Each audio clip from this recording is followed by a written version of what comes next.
kuulama meie podcasti Kaks segast. Mina olen Säde. Ja mina olen Särts. Ja täna me räägime millestki, mis on internetis täiesti pöörane. Ausalt, mõned trendid panevad mind mõtlema. Kes selle üldse välja mõtles? Ja miks inimesed mõtlevad? Ja see on hea idee. Ma teen ka seda. Täpselt. Täna räägime kõige veidramatest internetitrendist. Trend number 1. NPC laivid. Üks asi, mis on väga segadusse jääb, on need NPC laivid. Ja kus inimesed teesklevad, nagu nad oleksid videomängu tegelased. Ja siis ütleb, et iga asja peale yeah, ice cream is so good. Yes, yes, yes.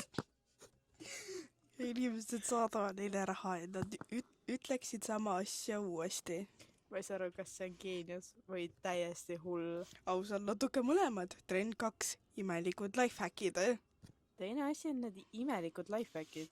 Jaa, kus keegi teeb midagi täiesti absurdset. Näiteks paneb telefoni kilekotti ja siis paneb vee sisse selle.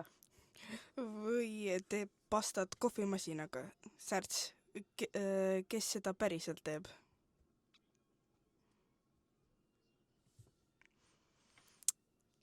Ma arvan, keegi ei tee, aga video saab 1 miljon vaatamist. Trend 3. Core esteetikad. Internetis on ka mingi uus asi. Kõik on mingi core.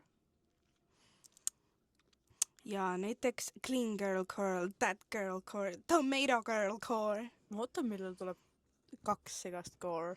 See oleks lihtsalt kaos. Täpselt nagu meie podcastki ju. Naljakas küsimus. Mul on küsimus Särtsule. Ma juba kardan. Kui sa peaksid ühte internetitrendi tegema, siis millise? Ausalt öelda, mitte ühtegi. Vale vastus, sa teeksid kindlasti mingi täieliku piinliku tantsu. Ära ütle, keegi võib seda oodata. Aga need oli mõned kõige veidramad trendid internetis. Kui teil on mõni trend, mis on veel veidram, siis saatke meile ja võib-olla räägime sellest järgmises episoodis. Aitäh, et kuulasite podcasti Kaks segast. Oli teiega Säde ja Särts. Mõlem. Kohtume järgmises episoodis.